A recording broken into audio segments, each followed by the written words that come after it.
Okay, 3, 2, 1. This is Radio Free Cybertron, episode 579. I am Brian Kilby. I'm sick, so I'm just going to shut up. After I introduce Jason. Hey, everybody. Diecast. I'm not sick. Hello. Don. Hi, y'all. Chris. Yeah. Matt. Hi. Oh. Yeah. Yeah. Okay. So, hey, so a lot of stuff going on this week, amazingly. Last week was pretty jam-packed, but this week is nearly as jam-packed. A little lighter. Yeah, I'm going through the show notes, and I don't see it, so I just want to mention it now. So, we were talking about Beast Wars Megatron being 35,000 yen last week, and the cost being well in excess of $300. That's why I wasn't on the show last week. I was laughing too hard to talk. Yeah. Well, fortunately, if you go to... I wish I would have known that was the case. I would have had you get on Skype for a couple minutes so we could sample that, and I could just, make a loop of that to send to Kilby to superimpose over the whole show. Should have done that. That would have been great. Yeah. But and I'll create a link to it. This doesn't currently work, but if you go to tfradio.net/BW Megatron, currently doesn't work. How about tfradio.net/MP-43? Okay, tfradio.net/MP-43. I'm pretty sure Matt would prefer if it was tfradio/BM Megatron. Nice. Well, when we get a Masterpiece Beast Machines Megatron, we can totally do that. Which one would it be, though? Oh, God! And we killed Don. Yeah.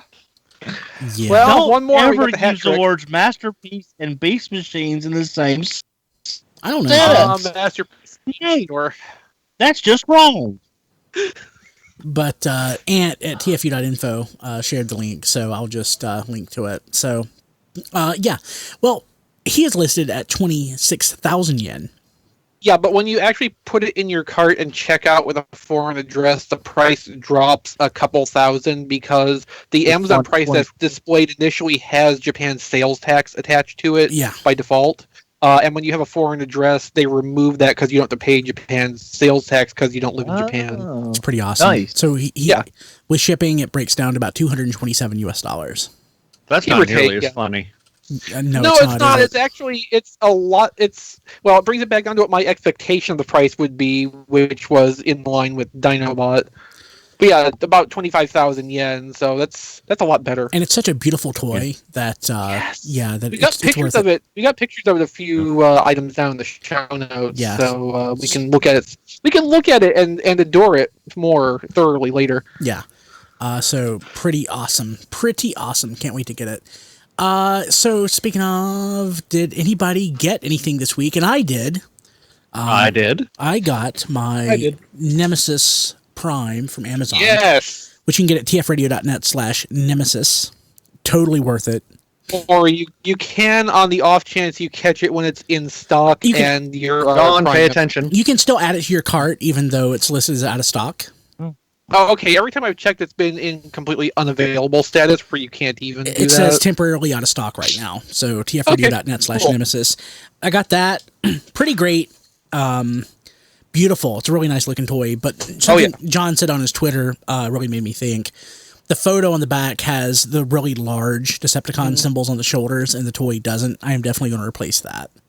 Right after the show. Yeah, Nice. all my Toy Hacks stickers are somewhere. I don't know exactly where. I got to dig them out. Plus, I also got Predaking.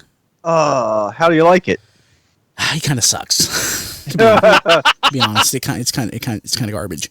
Even in the combined mode? It's okay in the combined mode, but Okay. I don't care for the individual robots very much. No. The combined mode works pretty well, but basically and Rob nailed it. It's pretty obvious when you look at the toys, but they have to incorporate all the combining gimmicks into it, and the toys really suffer. Combined mode is okay. I would rather it just be a standard Combiner War-sized figure, to be completely honest. But, it is what it is. The individual robots, honestly, G1 Predaking kind of sucks, too. And it's not like G1 Predaking is this amazing toy that, I remember back when I got in the fandom in the mid-90s, people talked about how great Predaking was, and I'm like, I don't remember Predaking because I never had it, and when I finally got one, I'm like, this is it. I mean, it's honestly individually, it's kind of pretty faithful to G1 Predaking, which is not in its favor. Not the robot mode, but the individual robots. Yeah. Is it worth the asking price? Not really, but if you want to buy it at tfradio.net/Predaking, I'm not going to blame you, but this is one I might wait on Ollie's for. And we also won't blame you for that. Yeah, and even if you want to skip it then, like Chris is going to do. Yeah. Yeah, I wouldn't necessarily blame you then. Let's see here. Rob, what'd you get? Nothing major, just my Walmart actually had Power of the Prime Slash, so I finally got that. Nice little figure, good articulation. Now you just need to get the current version that's out. Oh, yeah. And, of course, new tailgate, since mine just lost its windshield. Yeah, we'll work on that later. Yeah, like I said on Twitter, I'll just mail it to James Roberts and he'll be fine in a couple of months. Nice. Yeah. Anything else? I'll poke the bear. Hey, so that tfradio.net/MP43 URL works. So if you want to pre-order Megatron, tfradio.net/MP43. If you do that, just beware that this depends on the yen exchange rate being When what it it is ships. right now. Yeah, it's going to have to stay the same until January when that comes out, and that's not a for sure thing. So, keep an eye on that. Yeah. Or be like Diecast and just order it and forget it and just pay whatever the hell it costs when it comes out. Or like I've done in order to by mistake. I'm just going to Yeah. rely on Chris to keep me updated if it gets, Well, I mean, there's every likely chance that I will just randomly talk on Twitter when the exchange rate changes and be like, boy, all this stuff's going to be unpleasantly expensive now. Yeah. Let's see here. Jason, what'd you get? Well, aside from Nemesis Prime this weekend, there's been kind of debate whether I would go in on a certain movie toy. And last time eBay had its 15% off, I found a seller who had a certain Studio Series figure for a good price. So I have Studio Series Starscream. Oh, nice. How is it? He's great. I love him. He is a nice little toy. So I'm on a good streak for Studio Series right now. Of course, I'm don't not get getting the one. Megatron. Nope. Don't get Megatron. Yeah, I don't Megatron need is not a fun toy. Oh. Yeah, I don't need one that I can see through if I turn them just a little bit to the side. Oh, But that's always fun. that's the titanium Rodimus way of life.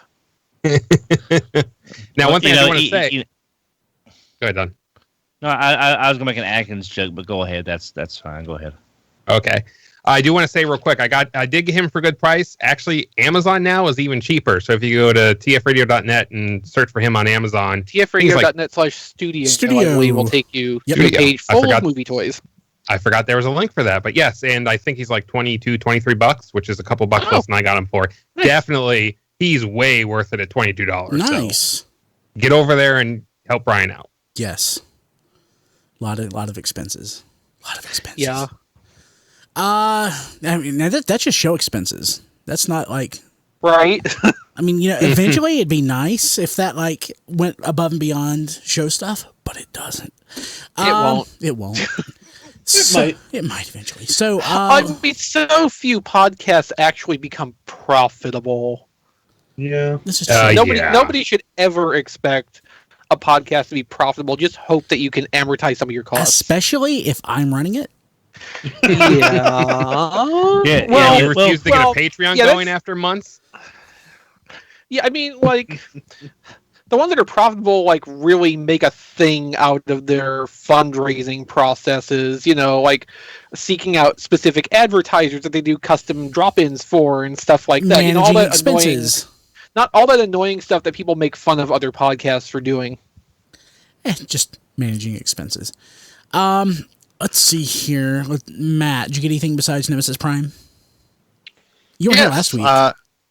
No, I was not, so I did not get to announce that I finally found a freaking Prime Master Submarauder. Nice. But Matt, I thought that didn't exist. It does now. Okay, but have you found the Wave 3 Prime Masters at Walmart yet? No, I have not. Well, keep working on that. No, I just went ahead and pre-ordered those, and hopefully, Wave 3 pre-orders will actually, come in stock somewhere. Well, unlike I did receive an Wave 2 email stuff. recently that a certain retailer is expecting their shipment of those to come in within the next 10 days, and that was like 3 days ago. So I got that yeah. email Yeah, as well, but I did again, too. seeing is believing with Power of the Primes. Yeah.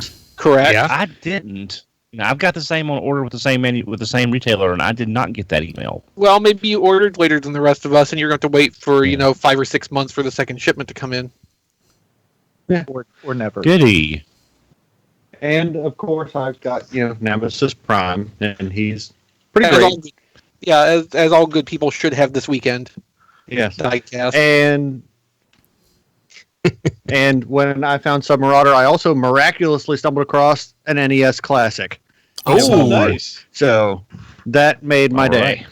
Nice. So, I just actually got because I got the first run with Don. Did you help me find that? No, I got it from Amazon. You helped me get the Super Nintendo. Yeah. But I had to get a knockoff third-party controller for my second controller. But I finally, through because they're available now, was able to easily get the official controller. Official controller is so much better. If you have an NES Classic, don't go for the third-party controllers. They suck. Oh, I have a really nice third-party controller. I got it it was like $15 from GameStop, and it's like it pretty much looks like the official, and it feels like it too. An official one is $10. Why did you spend $15 to get a third party? This is Bluetooth. Yeah, I'd still rather have it. I Wire. love it. No wire. Yeah, I wire. really tend to prefer having a wired controller that I don't have to keep track of the battery level of all the time over one that I can, move around the room with like no one actually ever does. Also, I tend to misplace them, so my wireless PS4 controller is permanently tethered to my PS4. Well, there you go. Yeah. In my defense, I am generally like 2 feet from the PS4 when I'm playing it, so there's no real point in having it wireless anyway. Now, the best ridiculous thing would have been optional wired Wii remotes. Yes. The Wii Classic controller was halfway there, where you had to have a Wii remote in your pocket with the wire to the controller leading to it. Yeah. Yeah, that was crazy. So sad that it was one of the most comfortable controllers I have ever used. I'm not a big fan. I don't like the cord coming out of the bottom. That's just weird. And I always liked the Nintendo 64 controller best anyway. You're so Okay, weird. well, I had the Classic Controller Pro, and the cord comes out of the top of that. So. Oh, the Pro. Yeah. Yeah. Cool. And Came with Monster Hunter swinging back around to the topic. Thank you. At hand. Never. The last time I was on the show, I mentioned that I finally got my Grand Max. I didn't have him out of box in time for the show last time, but I have since got him out, and I have to say that the joints and the tolerances are way better than they were on the Metroplex version of that mold. It is Generally somewhere the case with pleasantly Fortress Maximus too. no, Fortress Maximus was kind of floppy. Fortress Maximus has come himself, so that's probably why. Grand Maximus's tolerances sit somewhere pleasantly in between Fortress Maximus and Triptychon. So I need to edit that out. no surgery required. So, let's see here. Don, did you get anything? You got some DuckTales figures and some Incredibles figures that you're hawking on eBay. Yes. Yeah, but no, here. Got to pay for Megatron somehow. Yep. And that's a done deal. That's the done deal. I got a lot of stuff actually. I got a Batwoman. Nothing about the character, but I love the way she looks in her outfit. So I got a Batwoman, Jack of Hearts, one of the most underrated characters in Marvel. Jack of Hearts. Just with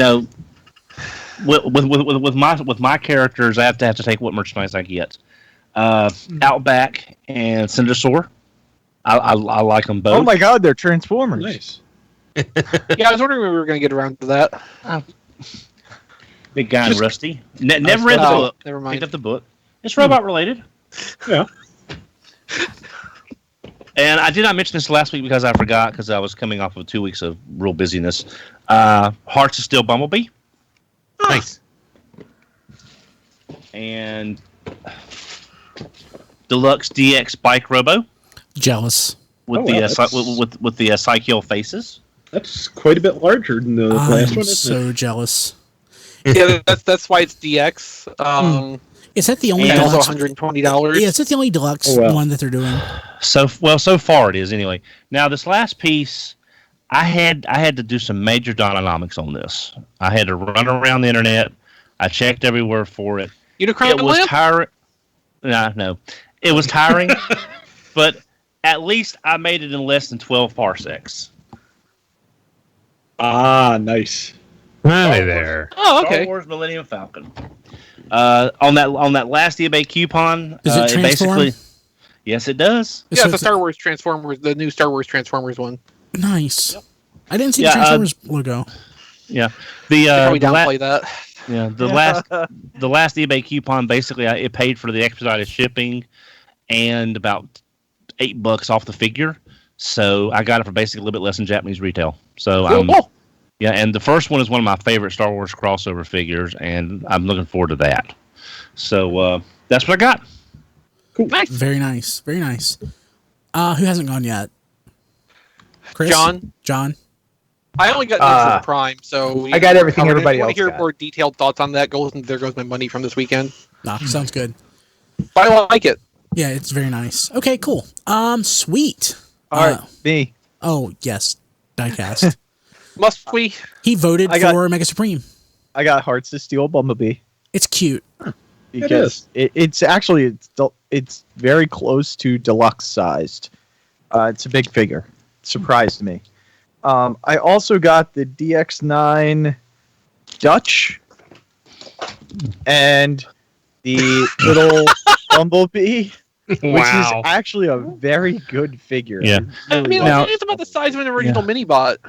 Now, Pretty much Diecast, on scale, it looks like. on your Dutch, does yours have the issue with the leg panels being so tight it pulls the leg off the hip joints? You look at the leg rug and it comes off the hip joint. Okay. Oh, time for the clear nail polish. Yeah, probably Yeah. so. So yes, it's a combination of bad hip joints and those pegs being so tight. I do have a review up for this and the Bumblebee. If you want to check out the review, it goes over all the issues with it and shows off the figures and the transformation, of course. And then where is I? This I did not get this week, but I'm going to talk about it anyway because I'm super happy with how it came out, and Nice. it took hours and hours. This is the sticker kit for exhaust to make it more Marlboro. Marlboro, yeah. Bor. And More Each- infringing. Yeah, Marlboro. If it's a Marlboro, it's a giant, toxic gas spewing plant in Final Fantasy.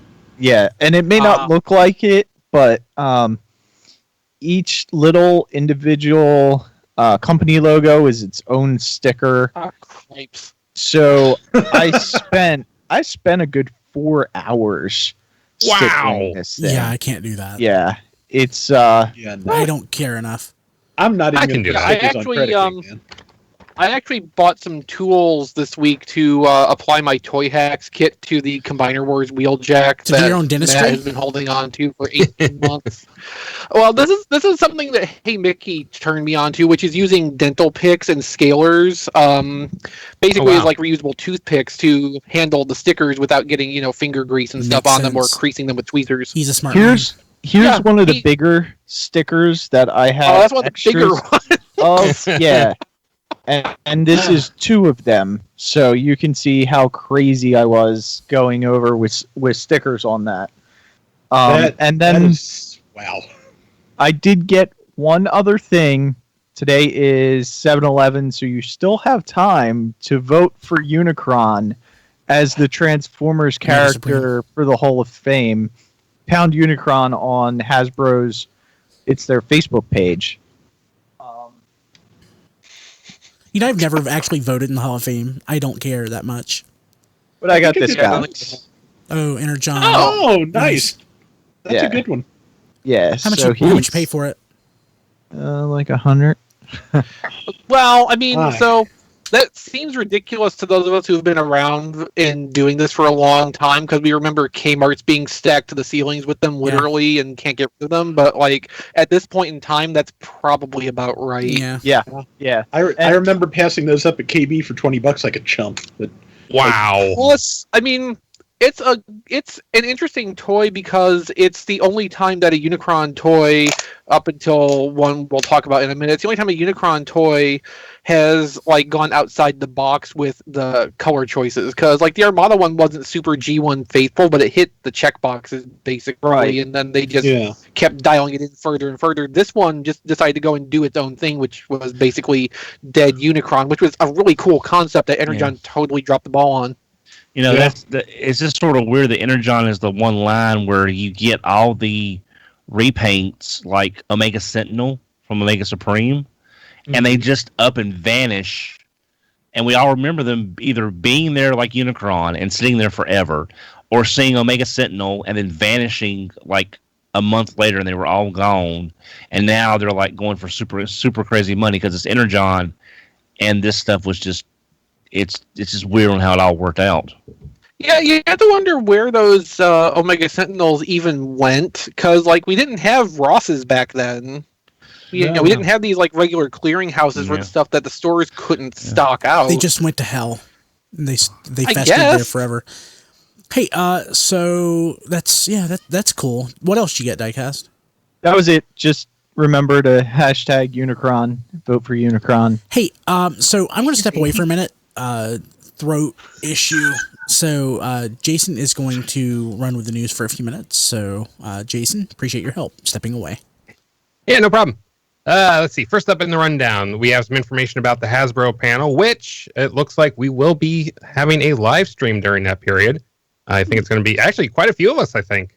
Me, Chris, Don, Diecast wants to be involved. We'll probably bring Eric in, so... We haven't decided if we're going to let Diecast join us or not, or just keep it at the adults table this time. Well, it's after the 15th, so I can't talk about Unicron anymore. Oh, good. Okay, you can be on then. Yeah, it's not like there's the Machinima series to talk about anymore either. So yeah, really. Yeah, but they'll be previewing. Looks like we'll be seeing what's coming up with War for Cybertron, the Bumblebee movie, some more of. I think also going to do some Cyberverse, of the I think.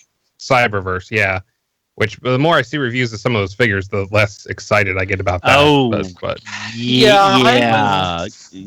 I was pretty sure looking at the original stock photos we saw around, was that Toy Fair? Was it that far back? That it probably was not a line for me, even though I liked what some of the designs looked like. But the more I'm hearing, the more it's just like, well, that's a lot of money I'm gonna save. Yeah, I've watched a couple of reviews of the figures from some reviewers down overseas, and it's like this is the technical replacement for the Warrior class, and this is what we're getting at that price point. And I saw this was a comment left in one of the reviewers. It's like it's 10 years later, it's Armada all over again, or whatever how many years it was. It was like, have they not learned how to make an unobtrusive gimmick? And I have to say, that's kind of what I'm thinking. Is basically this new line is, again, I know it's not for me, so for the kids will probably love it, which is fine. But it's not a good replacement figure-wise to the RID Warriors, and basically the gimmick is completely doing what the minicons did. It's just limiting the figure's ability to do anything. Although, and let's not get too far off the path here, like, if you think about it, Robots in Disguise Warrior figures are the things you see most commonly hanging around from the Robots in Disguise line. The hyper change figures and the one-step changers don't move super fast, but there seems to be more turnover with those than the Warrior figures in general. The only thing I ever saw move from the Warrior assortments was the stuff that was like 1 and 2 to a case, whereas, Windblades, Grimlocks, Bumblebees, even Strong Arms, all the stuff that ships repeatedly, frequently, or in higher numbers has always been hanging around for a longer time. they may want to move away from that, have more distinction between the Generations line and their, their cartoon supported line. I don't really want to call either one a main line because I think they're more or less co-equivalent, but I think they're wanting to differentiate between their brand expressions, as they would say, in a more meaningful way, and probably looking at what did and didn't work with the Robots in Disguise line, and that's how we got to where we are right now. Yeah. Okay.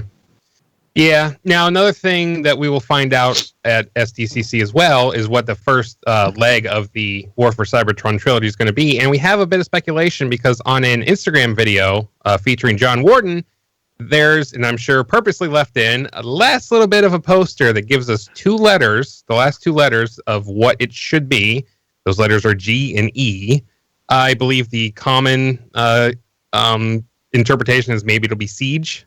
But yeah, it looks like they're going to be announcing our first little taste of War for Cybertron. I've seen at least one, I'll be generous here and say reconstruction of what the rest of the wording on the poster might look like. And the word Siege fits perfectly if you fill in also the War for Cybertron, all the other words. If you fill them in the same or similar font, you can get Siege to fit perfectly with that spacing. So it is probably going to be that.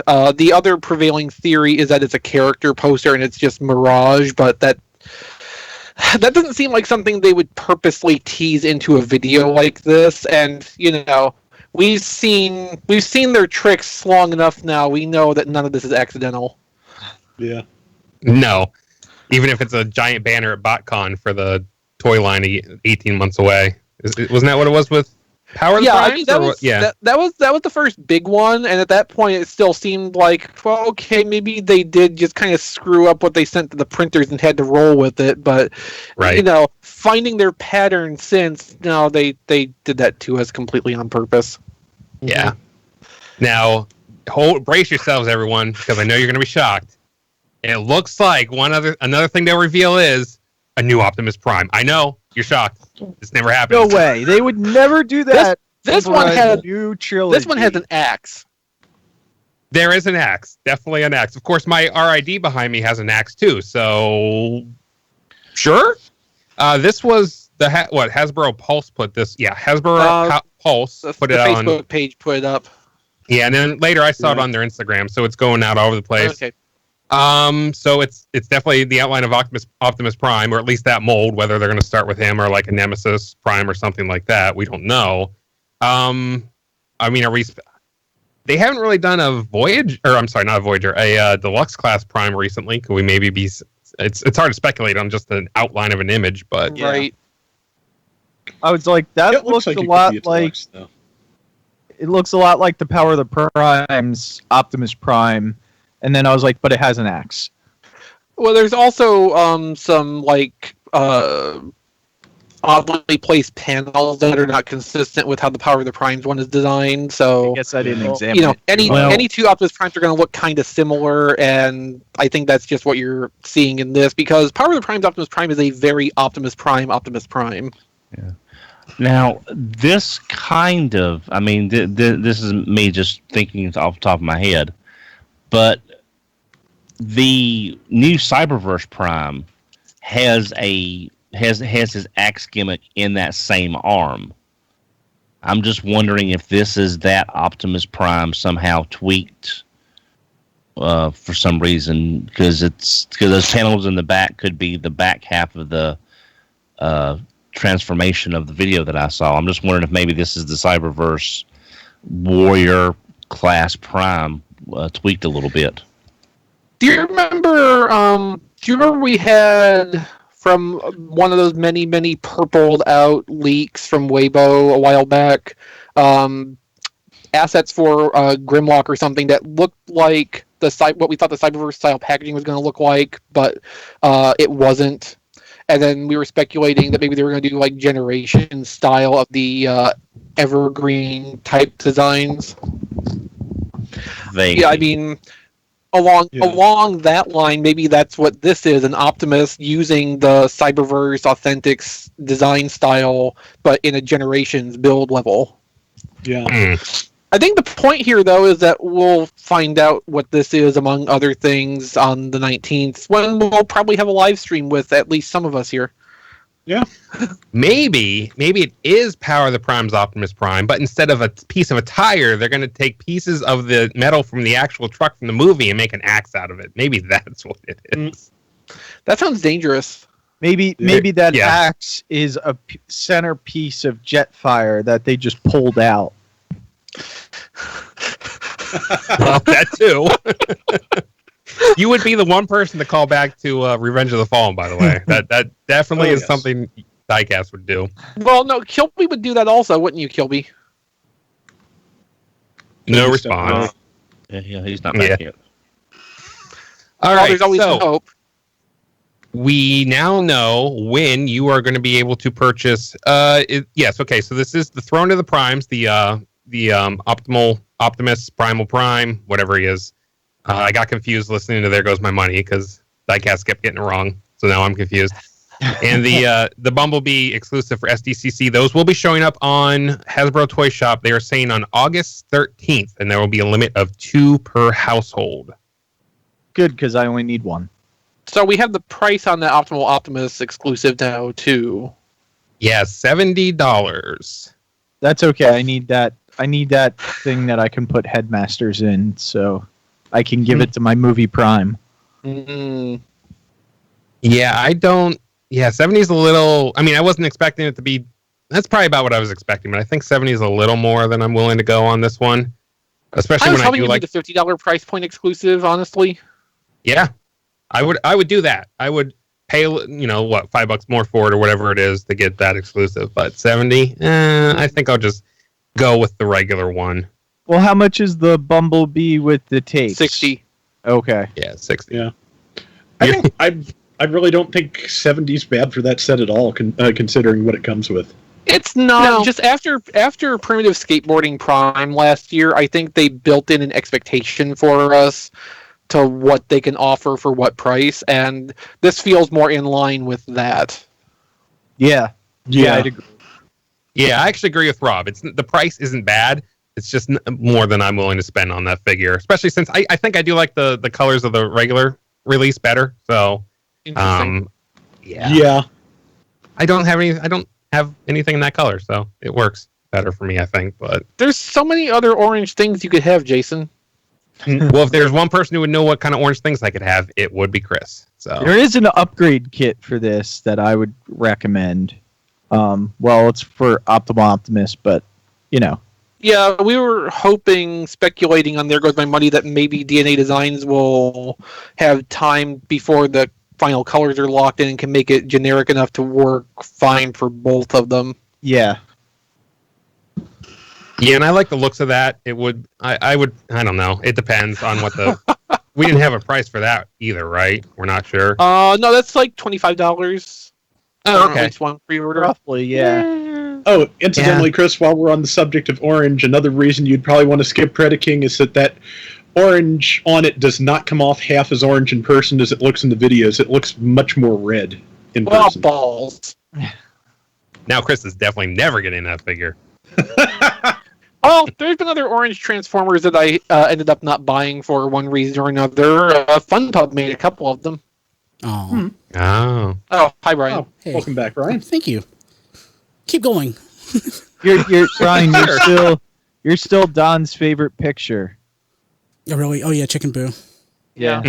People listening to the audio version. My standby picture on Skype is Chicken Boo. What's the matter with you? Yeah. Diecast, do you like my standby picture?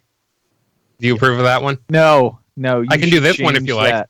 No, change. Well, I do like Omega Supreme, but you have to change that for now. Oh, okay. I'll get right on that.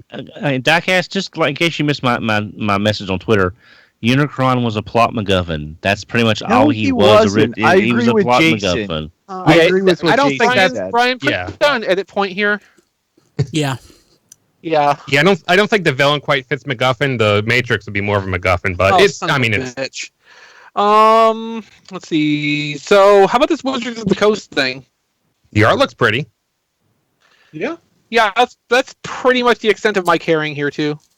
Yeah, I think why, I guess, is kind of my... I don't know, but this seems to have caught a lot of people's attention. Yeah. Well, I think a lot of people still like do magic and stuff, I guess. Oh, yeah, magic is still huge. It's never really made sense to me, but... I mean, it would almost have to be a subset of a subset, because it would have to be Magic fans who are also Transformers fans that may want to play this. I mean, how many Transformers fans do you think they would pull in to play this just because? Well, those game mats that they had last year sold out incredibly fast at HasCon, if you remember. Yeah, but they didn't have that many either. Okay. Yeah, I know more than a few people who are both fans of Magic and Transformers, and I mean, it's not like Magic is the only collectible card game. So I mean, there's Duel Masters. Yes. Brian's Kim and I sat down to play Magic. Oh yeah, and I have after that session of sitting down and playing Magic, I have no interest in playing Magic again. Neither does Kim. So the one thing I have to say about this, and this is just sort of odd, is the artwork on the foil package cover is not what I was expecting. Which In what one? way, Don? Well, this is for a limited edition thing at SDCC, that specific cover. That one? Oh, okay. Or the other one? Okay. Now, what they should do, if they really want to tie people into this, is put the card with the Transformers figure, since we're kind of getting Transformers cards in package anyway, and then that might push us to go out and maybe buy an extra pack of cards just to see what other characters we could get. Well, you never know. I mean, they could start doing that with the War for Cybertron line. They could. That would be cool. It'd be like that Robots in Disguise game that nobody ever played. What game was that? The one that was built into their the Autobot symbol. Oh, the sticker codes. That wasn't really a game, though, was it? I thought it was. Yeah, it was a game. I think it would unlock the character. Yeah. Yeah, it unlocked the character in the game app. Okay, I literally never tried it, so... Me neither. So I tried it once and then forgot. Thinking about it, like even going back to the HasCon thing from last year, they gave it. And I went to get some throat coat tea, and it's already helping. Thank you, Jason, for the assistance. My pleasure. So I remember at HasCon last year, they gave out those drop mix cards with the Transformers theme. Yeah. And I'm like, yes, I will buy drop mix as soon as I see it. I told them. And I honestly thought that I would. It was on clearance at Toys R Us for like $20, like the last week of Toys R Us, and I'm like, I don't need that. I saw the same thing. I saw a demo unit of the drop mix thing at Target several months back, and like it's a really novel gimmick to play with for 5 minutes. Exactly. I cannot see any longevity to it, though. And that's kind of where I'm at with these things. Like, yeah, it's a nice cross-promotional idea, but it's a nice idea, but I don't know that it's a good idea. Yeah, not really feeling the Magic thing. I mean, Magic is super popular. God, Magic is super popular. It is incredibly popular. Probably half the people or more that were at HasCon were there for Magic. Probably more than half. But with that said, that they don't cross into my none of that stuff crosses into like my sphere of influence or knowledge, so it might as well not exist. Well, fortunately, it's always somewhere else.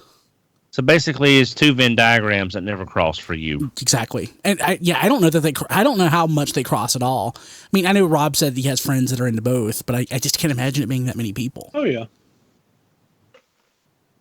So, like I said, the only way they would actually get me to collect these cards is if they started including them with Transformers figures, and I started getting a bunch of cards. Then I could see myself, well, I want to get these other cards and go out and buying some, because I keep a binder just of all the cards we get with the Generations figures now. Mine are laying everywhere in my office. Yeah.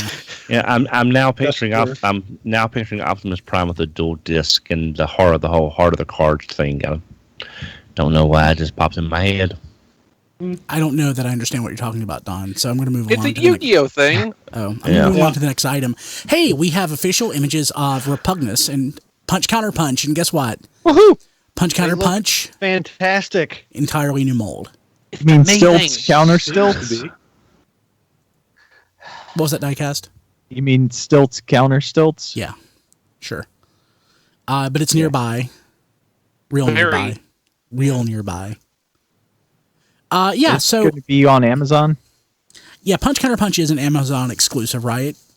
Not an Amazon exclusive. Amazon's just the only place where the listing ever got published.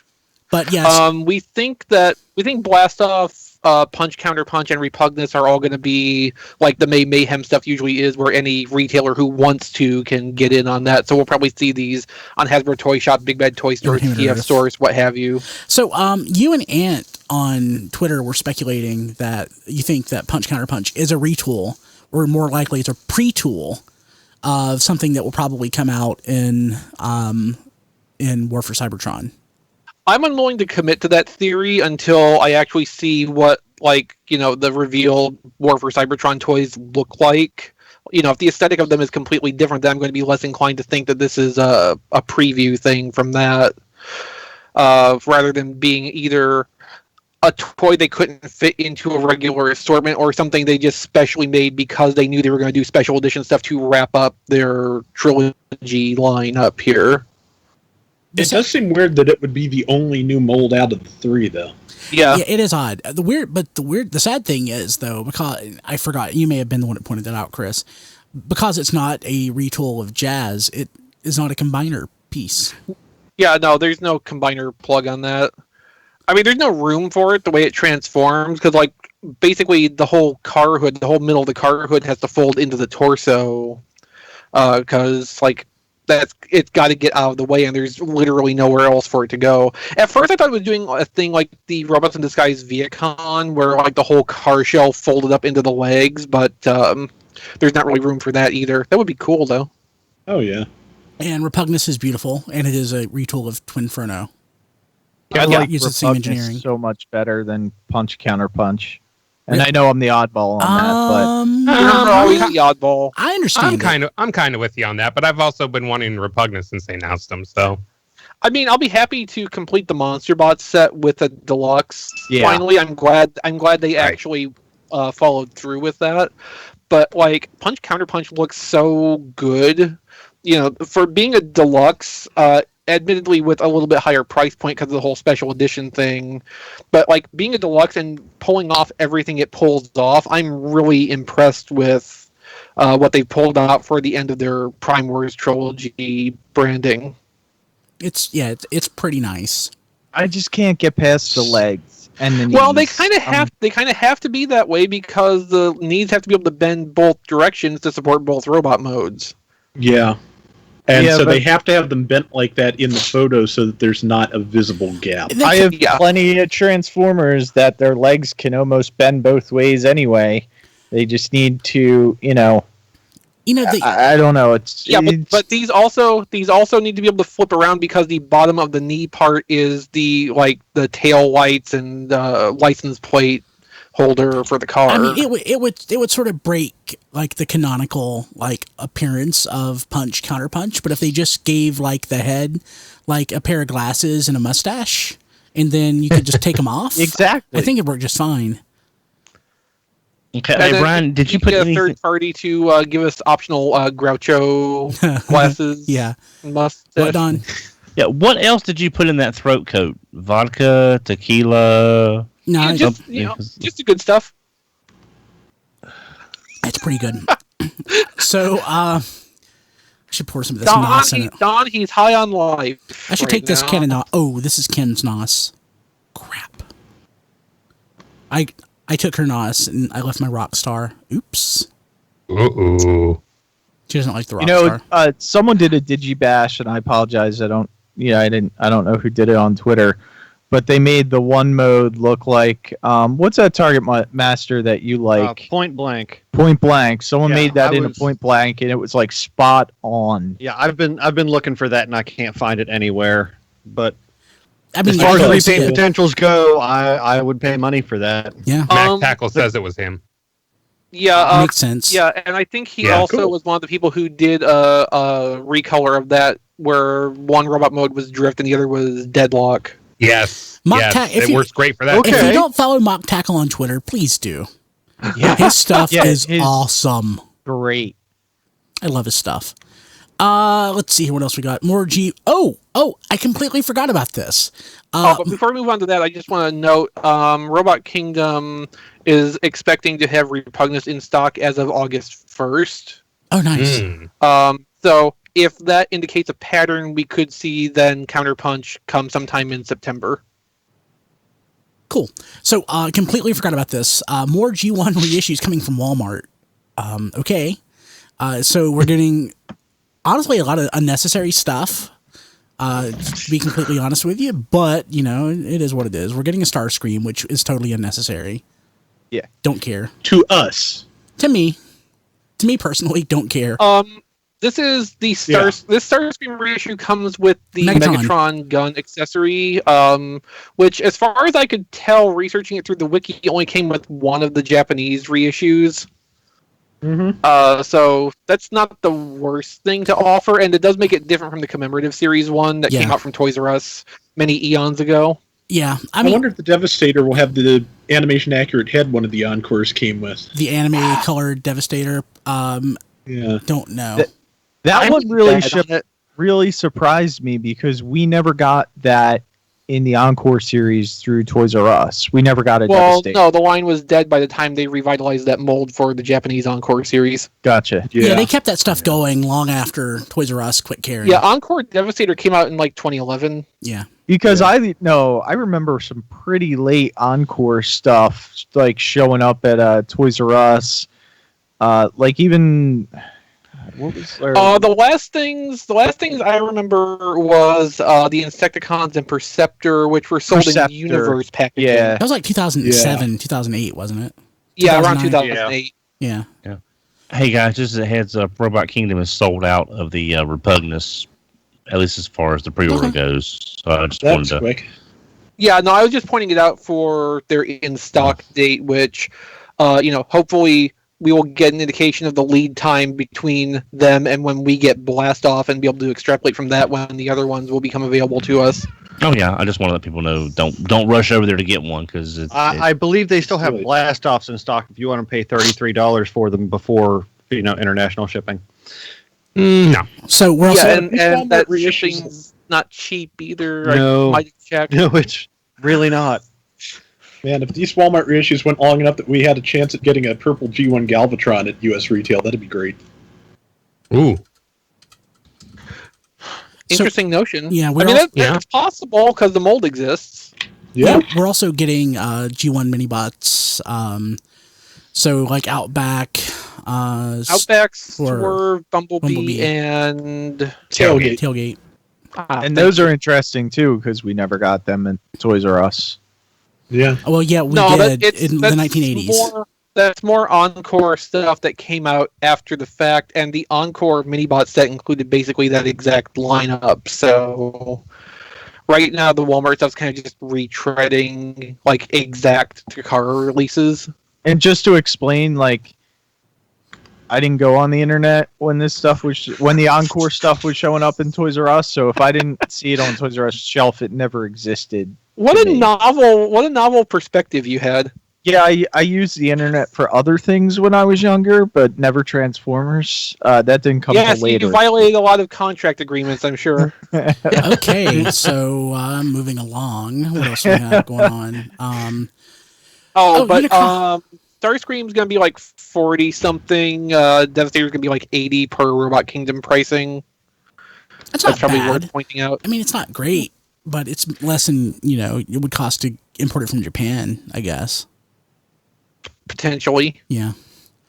So earlier Chris had teased Unicron. Unicron of Light, which was the Lucky Draw edition, of which there were like 10 made available. It's coming out. It's going to be $200, and Diecast is he's already pre-ordered it. Yeah. Okay, so Japan. So I got the last Unicron that was reissued, and that mold's not holding up very well.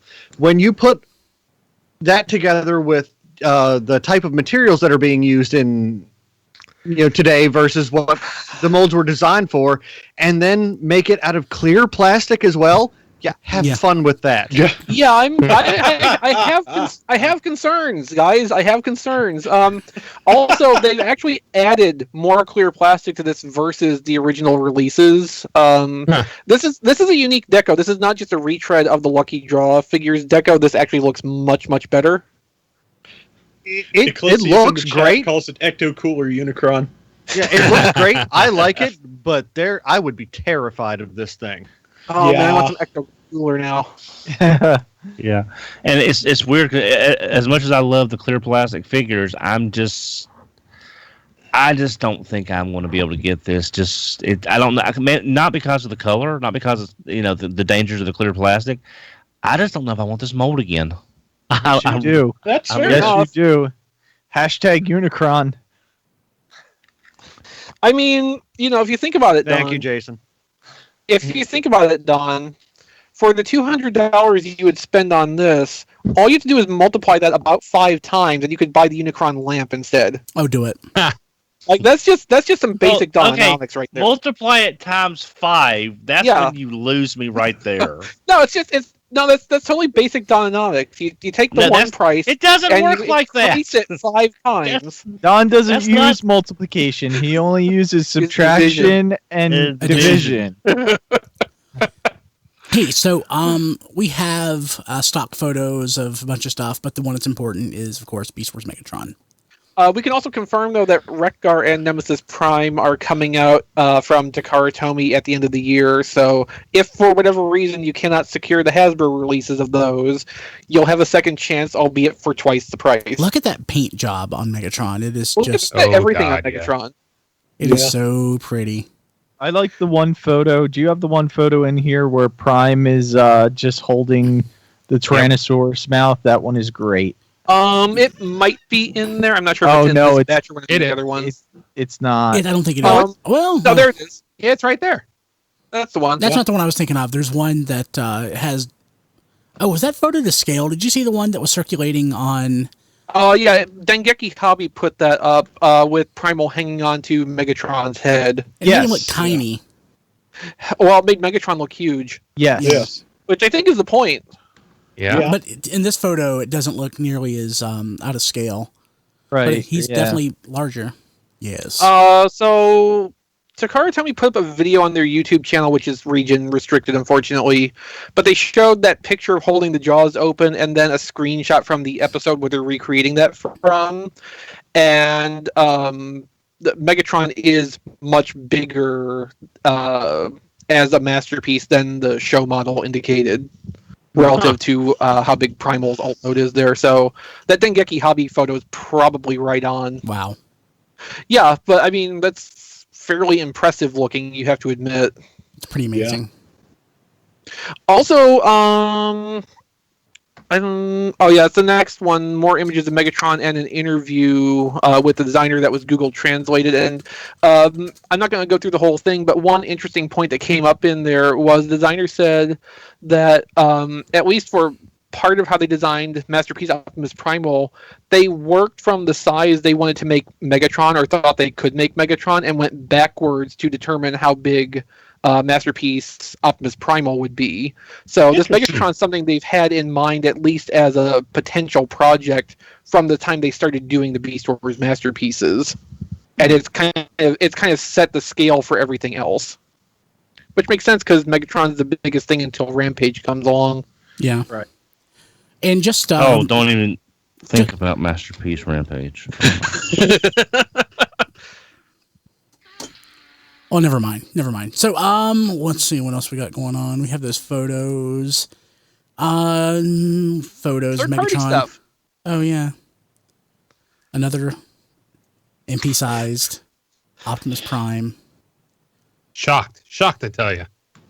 This one looks like that you should be able to pop its head off and then squeeze out toothpaste. Wow, Well, this is not a render. This is definitely Yeah, that's a prototype. prototype. Yeah, no, I've had varying opinions on what this looks like. So I was thinking either 3D print or wood. Because some of the striations on it look like wood grain, even though I'm sure it's 3D printed. Yeah. I also had someone else compare it to oatmeal, and yes, it does look like bars of oatmeal soap that I've seen in the past. If you told me this was carved out of oatmeal soap, I would probably believe you. Yeah. It looks like an accessory or an artifact or something that would belong like on the vanity in my bathroom, and it would eject toothpaste or hand soap or something. I could see this being like a really high detailed Japanese shampoo bottle. Yeah. Uh-huh. Yeah. Like, novelty collectible thing. I mean, the transformation, they have updated photos on this, and the the vehicle mode is also very nice. The only thing negative I can say about it is right around the wheels on the side, it's a little gappy.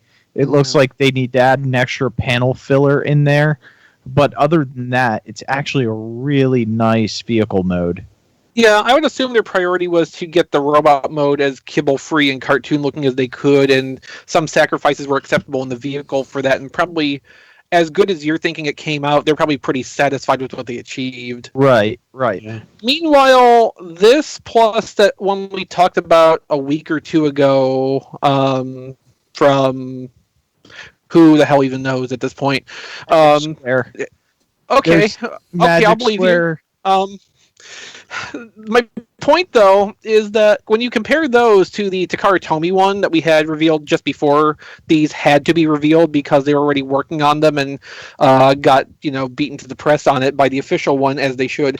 It's really highlighting this weird kind of uncanny valley effect with these third-party things, where, you can tell that they're going through and hitting a list of bullet points they have for things that make an Optimus Prime look like an Optimus Prime without actually understanding what it takes to make an Optimus Prime look like an Optimus Prime. When you think about it, I don't know that anybody knows what it takes to make an Optimus Prime anymore because Peter Cullen has stopped knowing what it takes to make an Optimus Prime. No, Peter Cullen has just learned the value of a paycheck. Good point.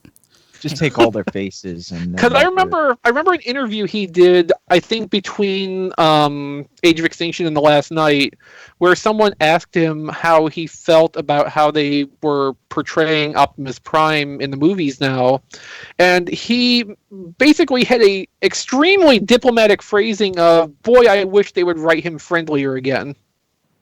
Mm-hmm. So he's aware, but again, I think value of a paycheck.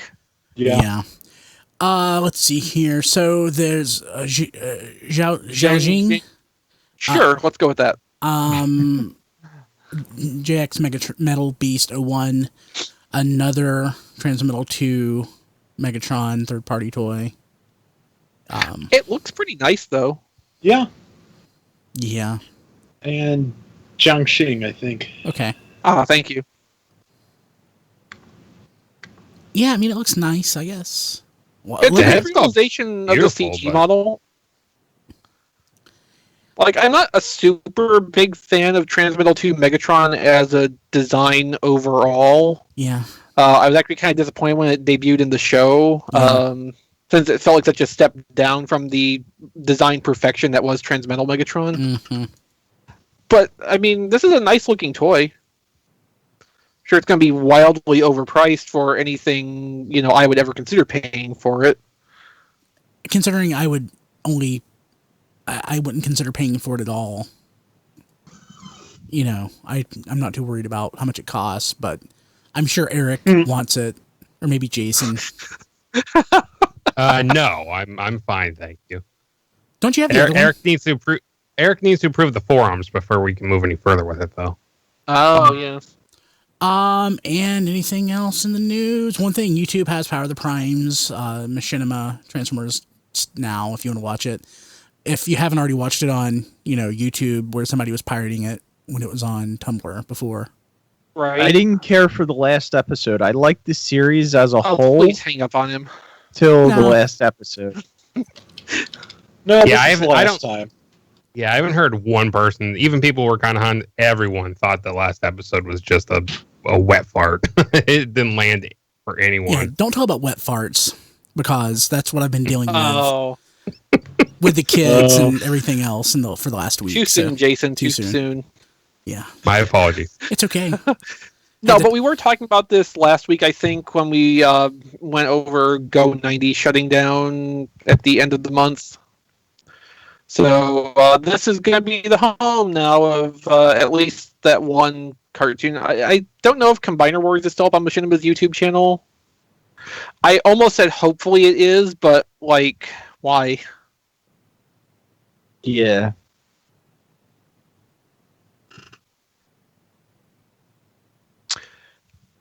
Okay. So Yeah, that's some dead air. That's some dead air. I'm sharing a story in chat that I don't want to share. Yeah, maybe you should just wait until we were done with the show for that. Yeah, I should have. Hey, guess what? Prime Day is coming up next week. What's the 16th and the 17th? It's a day and a half this year. So, Whoa. Yeah, if you are going to do any shopping on Amazon, please use our link at tfradio.net/Amazon or follow us on Twitter. I'll be tweeting out stuff, really cool deals that are related to toys and collecting. That's at TF Radio on Twitter or at facebook.com/TF Radio. Pretty cool. Prime Day is the day. I'll be honest with you. When I look, I see a lot of stuff that I want, but it's like everything is on sale. Not everything, but things that you didn't know existed, you'll see on sale on Prime Day. Very likely you'll find something that you didn't know that you even needed. Like apparently it's like the after Black Friday, it's like the biggest internet sales day period. So you will probably be shopping that day, whether you know it or not. tfradio.net/Amazon. But if nothing else, you can get that Nemesis Prime that we all have and love from Power of the Primes. It's available right now. It's out of stock, but you can still add it to your cart, and they will bill you and ship it to you later. Just like Predaking. Yeah, well, yeah. Yeah, because I'm on the they're going to ship it to me when it's available list. Because I canceled it, and then I repurchased it, and yeah, so I don't have it yet. So I might cancel it again. Okay. So also, we would advise, keeping an eye out on Amazon, among other outlets, starting on and then after the 19th, when the SDCC Transformers brand panel happens, because I still think there's a 50-50 chance that at least Blast Off will be dropped on us during the middle of that. Yeah. Not impossible. Brian, just to let you know, Christopher Reed on Twitter said that the pre-order for Nemesis Prime is back up on Amazon, and that was about at 8 o'clock. tfradio.net/Nemesis. tfradio.net/Nemesis. Grab it. Okay, so let's see here. Rob, what's on TFormers this week? Okay, first up, it appears that Universal Studios is holding voice auditions for Optimus Prime and Megatron for basically the part to play the parts at the theme park.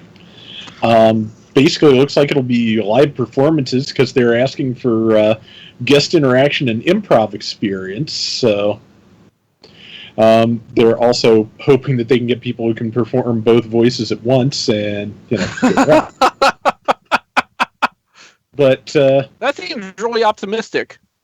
It does, but also the first of the Predacon reviews is up for Torox and Headstrong, who are basically identical functionally, so it was good to combine them into one review. I'm of the entire review, I think I'm proudest of the thumbnail. Also, Chris has reviewed Unicron number 0, the free comic book day issue. Thank you again to Alex Milne for providing us with really nice copies of that for Sorry review. the review's late. It happens. And also, I have reviewed Optimus Prime number 20, which is out today, along with Lost Light 20 and Unicron number 1. Cool. Jason, what is on the network this week? Well, on the network this week, there goes my number. There goes my money, number 41. There goes my number. So number 40. That's terrible. Okay, what kind of podcast can we make out of There Goes My Number? A bingo podcast. Dononomics. That's what you make out of that one. Don loves bingo, I'm certain. He's in the demographics, so. Yeah, he seems the type. I'm old and I go to Hardee's, so I guess that's what you need, I guess. There goes my money number 41, Jason's plans before Unicron, or Diecast title.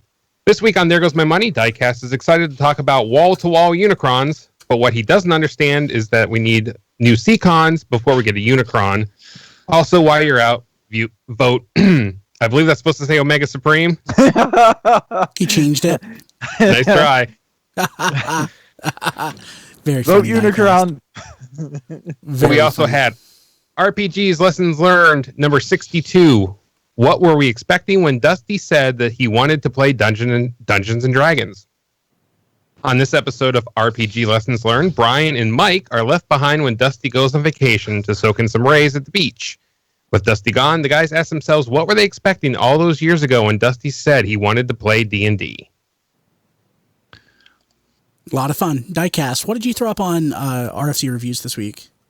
I threw up the new. Do we have to say throw up? What did you hurl onto RFC reviews this week? I just sharded this little Bumblebee on there, and I love it. He's so cute, and he's actually like so much better transformation wise than this Hot Soldier's Bumblebee that has this huge hole in the back. This Bumblebee looks nice from all angles. It's small. It's awesome. It's one of the best despots I ever bought. And I also have the DX9 Optimus Prime on there, which is legend sized. People get mad when I say it's legend sized, but what do they want you to say? I don't know. It's like they're not meant to go with legend sized Hasbro figures or something. I don't know. Well, yeah, but I mean they were when this concept was developed based on Hasbro doing, Optimus Primes and Megatrons and Starscreams at this damn scale. Yeah. So, yeah, but, I was going to put Nemesis Prime up on there because I thought I was getting him on Tuesday, but he didn't come till today. Boo. Yeah, you realize the screenshot you initially sent us of your ETA did say Wednesday, so it was never coming on Tuesday. I don't know why I saw Tuesday when I read that real quick. Especially since I replied to you immediately after and said, doesn't that say Wednesday? It happens. It's like me. I read what I want to read. Anything else, sir? Nope. That's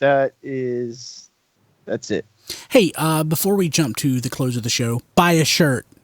tfradio.net/shirts or shirts. Mine came today. Do you like it? Why are you wearing it? Yeah, no doubt. So, hey, John, real quick, why don't you tell us about these shirts? Sure. Shirtsickle.com/tfradio. And you can also just go to shirtsickle.com because we're on the homepage because our shirts, at least one or two, sell so well that they're on the homepage. But awesome. This is from the makers of Pro Wrestling Tees. I say that because they make gajillions of tees day after day, year after year. They know what they're doing. They make a fine T-shirt. You can even upgrade to the soft touch shirt. I'm looking at their website right now, and their top seller, their single top seller, is the Professional Robot Collector shirt. That is the awesome one. Yeah, cool. Nice.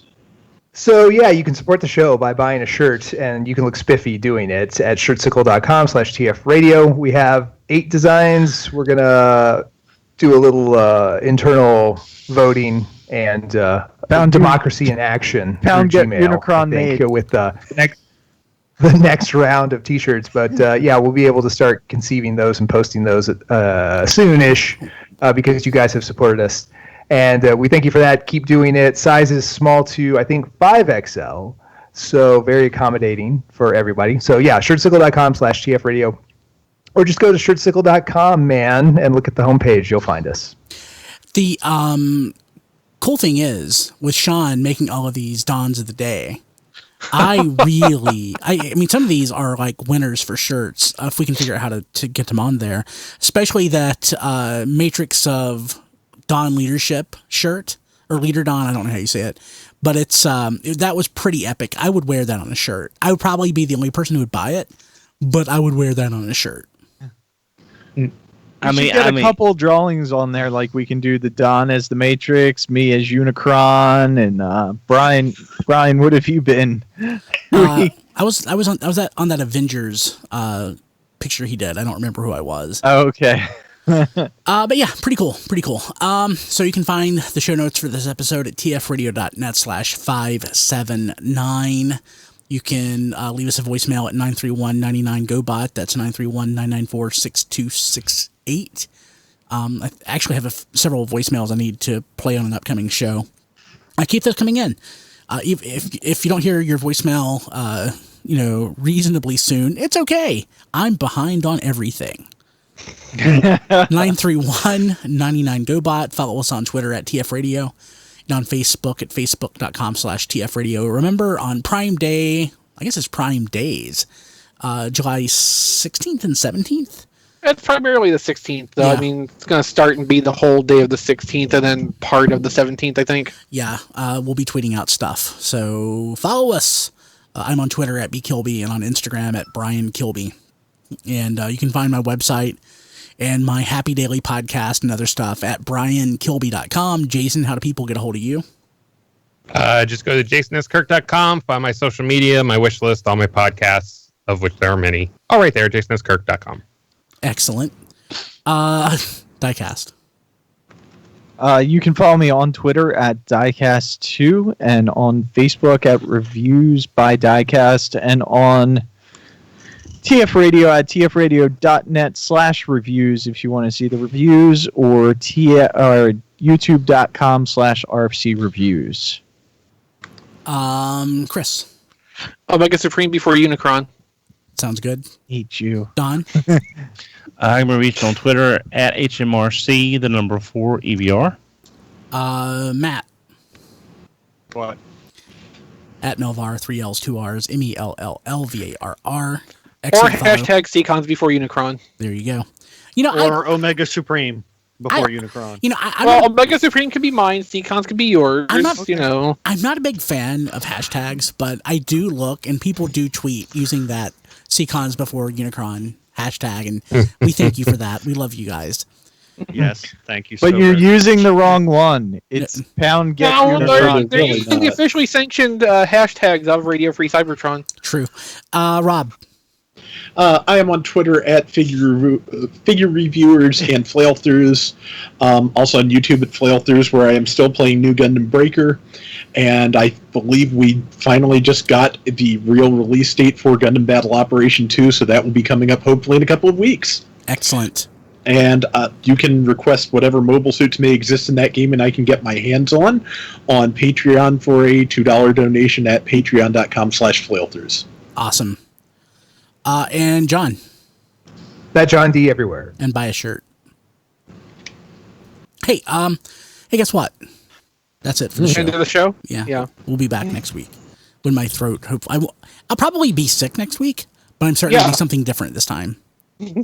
It'll be leprosy or something. Yeah. only if you go around licking armadillos. Yeah. That's true. That's how people get leprosy, Don.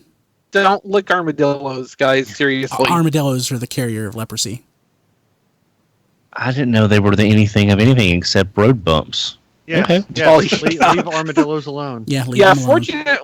Fortunately, throw it in here. So just make sure you say those 3 numbers at some point. It works. It works. Good evening, everyone, and welcome to another episode of It's a Don Deal. I'm your host, Headmaster Don. Perhaps you've heard of me. And joining me tonight is the illustrious cast of Radio Free Cybertron. I'd like to start off talking tonight. Well, one, this is going to be a no live call show due to equipment issues and things going on. Oh, no, the equipment's fine. It's just Brian's fault. I was trying to be subtle and not really go that route, but that's fine. That's fine. Yeah. So we're not taking calls tonight, so I apologize, everybody. But just if you save up your calls, and we'll do that for a later show, because there's always going to be need for content when there's so much going on in the world of Transformers. It's ever changing, as we know. I'm going to start off tonight talking about what's been everybody's mind lately here. the Takara pricing of Beast Wars Megatron. This has been on my mind a lot, not just because I'm cheap. There is that. But also the fact that I am sincerely afraid that this could be the start of a escalating price in which a lot of people are priced out of being able to afford these figures. Now, in the past, we've talked about this on Ready Free Cybertron. Chris has even brought up a lot of really good points about how they're trying to keep the price down with the lack of repaints available compared to, say, a lot of your Autobot characters, a lot of the other regular Masterpiece as well. And they're all exceptional points. I totally agree with all of them. But I still think there's a danger that when you have a figure with, again, I'm going by the U.S. retailer price of about $330. There are ways to get it cheaper through TF Radio with our Amazon link to Amazon Japan and everything else. But let's just use the American base of $330 because that's what most people may be doing instead of using a foreign currency issue. That's going to put it out of a lot of people's reach. Unless either you sacrifice a lot of mainline product, or if you're a third-party collector, you decide and you have to scale back on what you buy. It's just the fact that I'm afraid with us, this is basically entering your bottom-level Hot Toys. And if you're not familiar, Hot Toys makes a lot of really great 1/6 scale figures. Iron Man, Captain America, a lot of Avengers, a lot of DC, a lot of Marvel, a lot of characters. High quality, lots of accessories, but you're paying $300 plus for them, and now that's what our masterpieces are looking at, breaking this $300 price point with Megatron. We were all hoping he'd be less than $300 because even though he is bigger, there is a simplified engineering compared to the transformation magic that Dinobot has to achieve. But again, his character model in the show is basically 90% magic, and the rest is prayer and spit. So, but he did break the $300 price point in the domestic U.S. release, and that worries me. Because if people can't jump on board with this, Takara might say, okay, we didn't sell as much, we won't produce as much as the next one. Well, if it's around the same price, you're going to have those same people saying, I like it, but I can't afford it, and they're not going to be able to buy it, and you sell less. And so you've got this downward spiral of them making great product, and they may be cutting every corner they can to the point to still give you this product at the best cost they can, but it still just may be out of people's reach. So I'm hoping these higher price points will be a lot more infrequent, because I think what's happening with a lot of people is you've got Dinobot, and then boom, you've got Megatron, especially if you're a main Beast Wars collector. And if that's your jam, I'm all for it. I really am. But that's two heavy hits back to back as far as the Beast Wars go. I believe it might have been Jason that when it came up on There Goes Our Money, I think it might have been Jason that mentioned maybe if there was a smaller release in between to sort of help buffer the two big ones back to back, to give people time, a chance to recover their wallets and, make other arrangements. Again, if it wasn't you, Jason, I apologize, but I thought it was you. So, I hope this is going to be a more infrequent thing without these two back to back. I hope that we'll be able to see more Beast Wars, maybe some smaller characters like Pterosaur, Rat Trap. They may not do Rat Trap because of the Generations figure, but there's always that.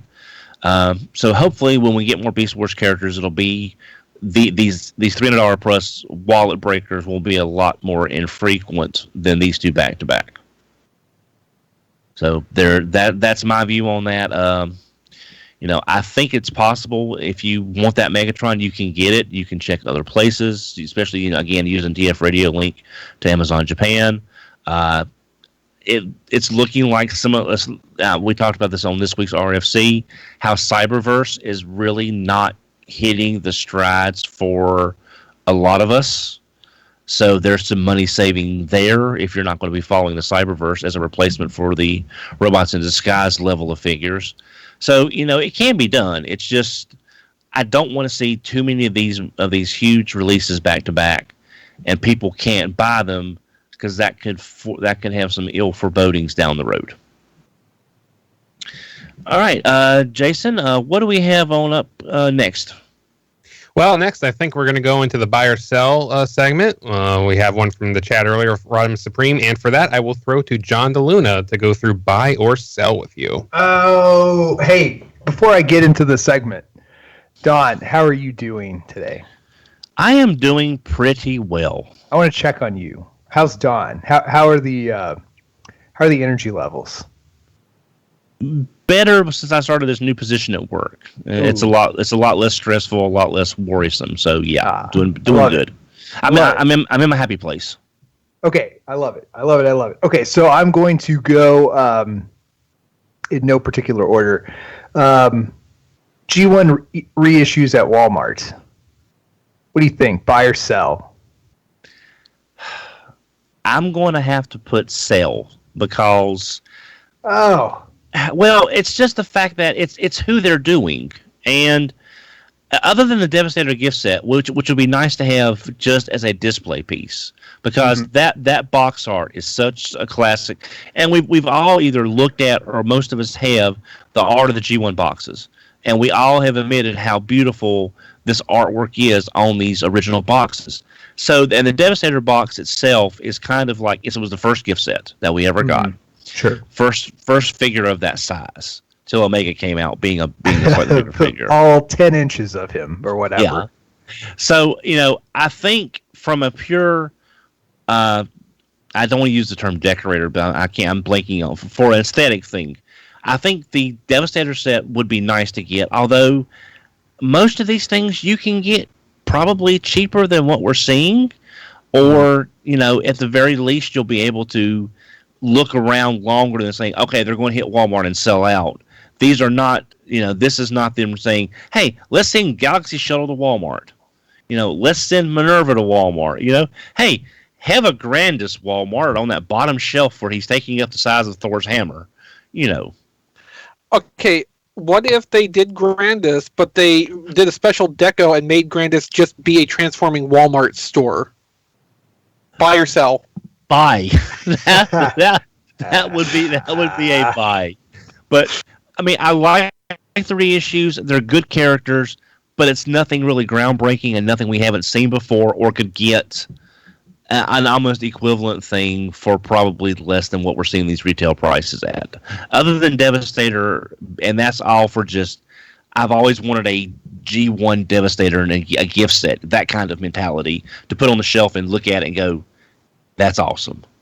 I think you kind of half answered this. I do have a follow-up for my own buy or sell. Buy or sell Hot Rod being in this mix. Does Hot Rod deserve to be like on the Mount Rushmore of retro Transformers? What's up with that? Why?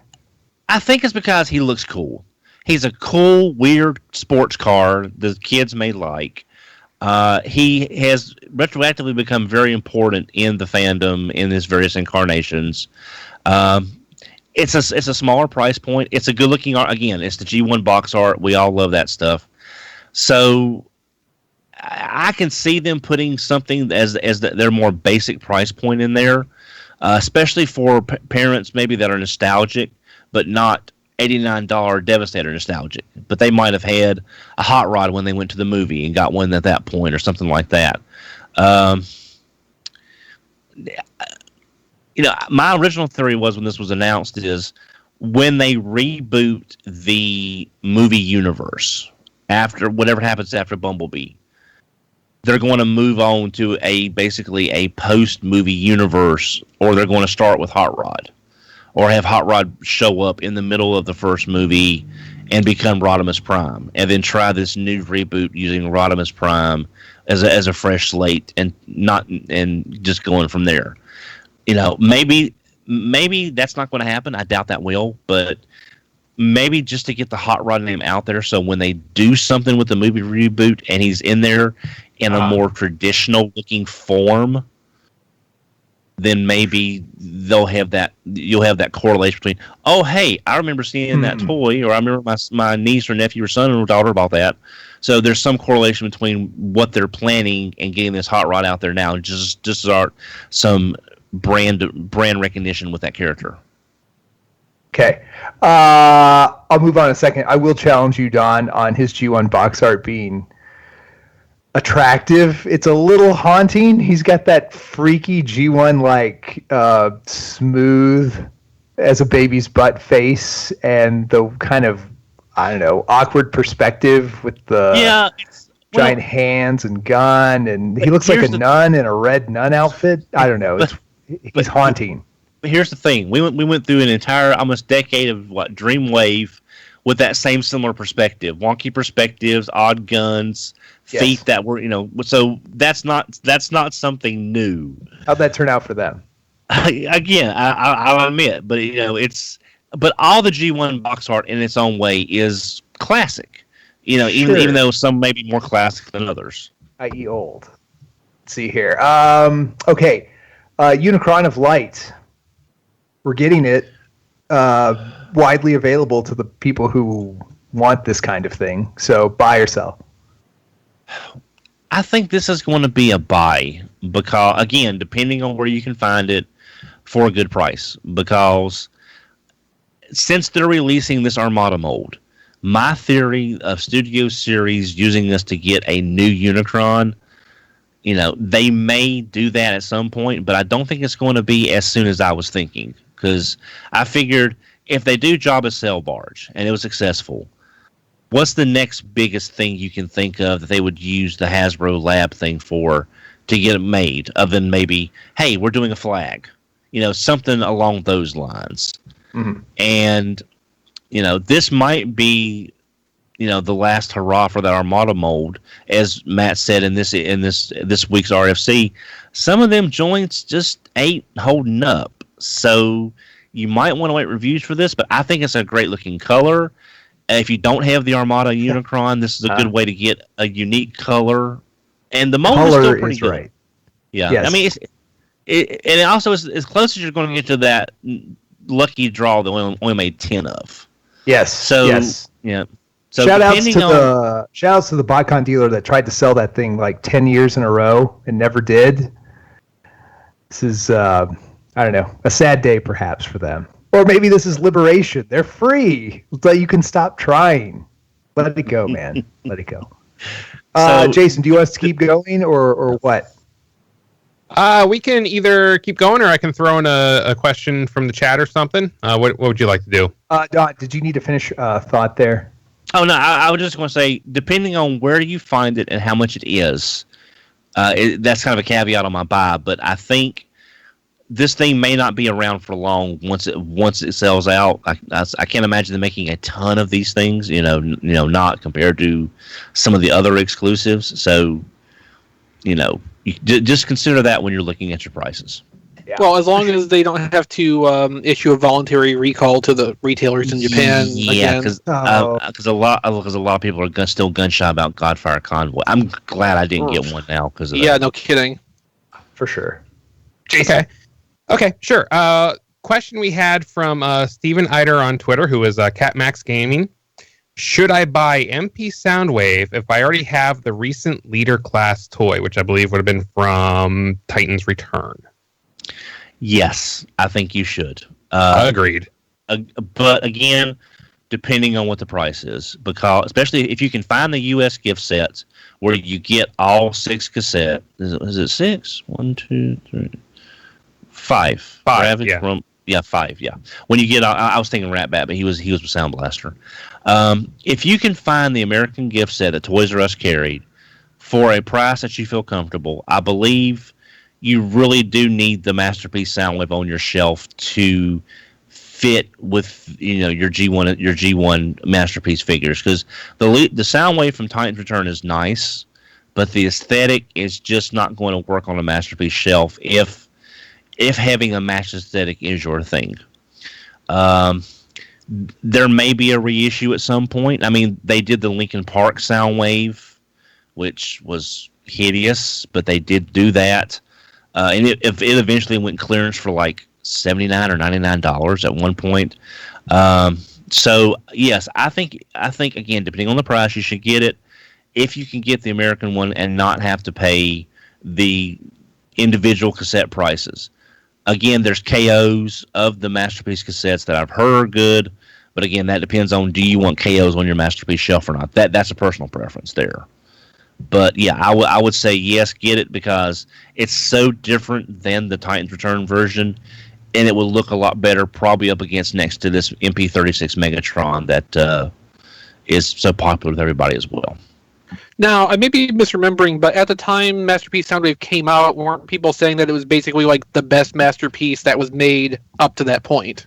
Yeah, I mean, as far as being show accurate, looking right, the way it transformed, you know, that I don't remember hearing a lot of negatives other than how much the cassette. Well, yeah, the Rat Bat not being there, and also the fact that you had to buy originally with the Japanese version the two sets of cassettes separately for about $60, give or take. That was the downside at the time, which is why I suggested the American version, because I still don't know how they wound up giving us that set for that price. That was just a one in a lifetime thing. Yeah, the timing of that really helped that happen, I think.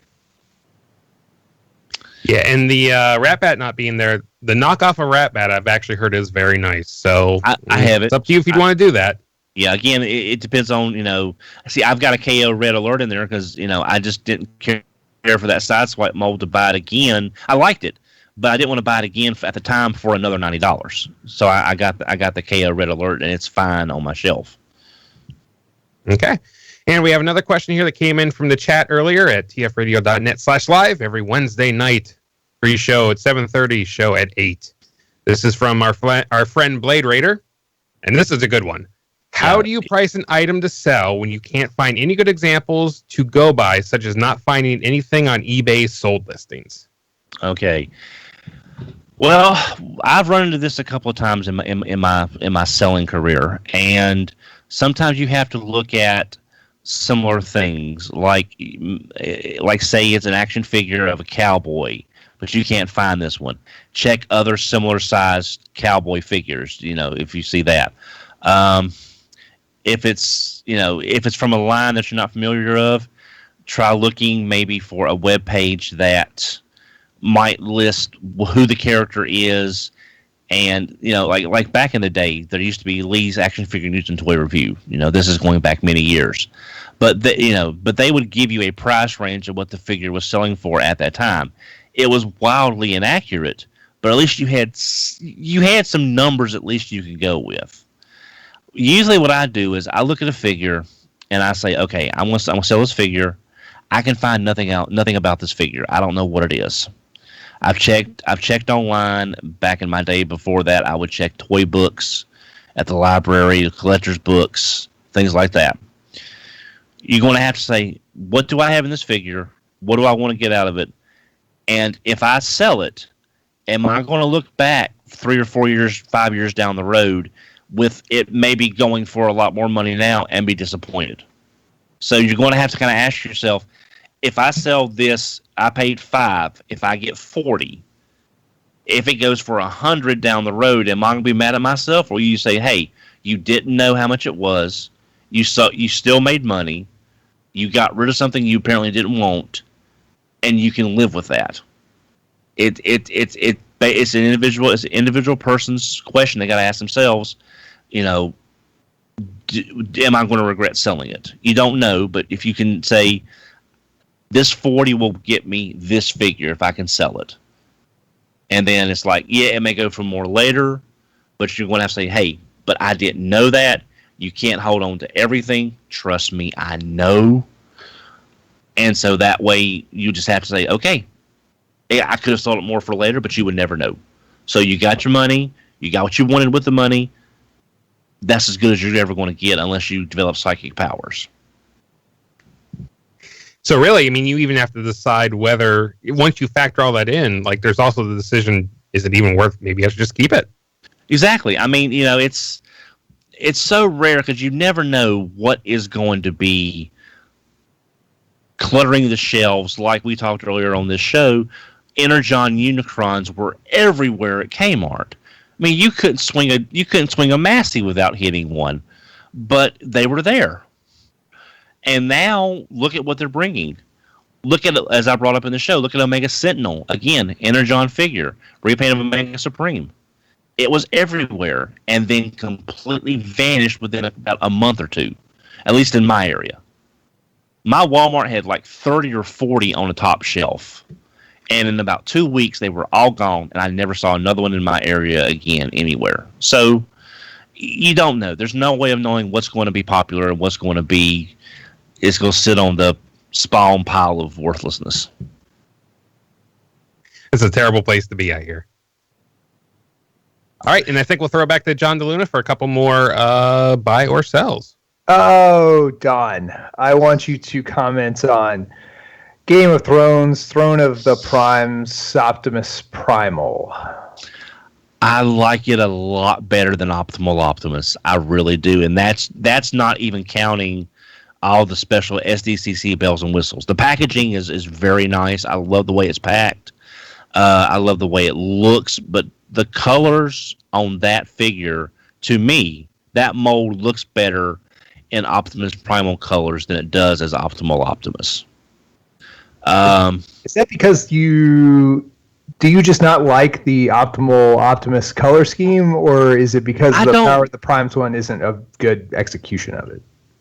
I think it's a little bit of both. Plus, the fact is, personally, Optimal Optimus is my least favorite of his three basic forms. It really is, and I just think that these colors mitigate a lot of the issues I have with it just not being a very cohesive looking figure in general, and the Power of the Primes being something of a lackluster figure to me. Is it worth $70? That's about 20 above retail, but you're getting what, 3 Prime Masters in there? Yeah, sure. So you got, and if you factor $5 a Prime Master, if you got those as well, you're only paying about $5 or so above retail before shipping. So although they don't have no Pretender shells, though. Right, there is that. So I like it.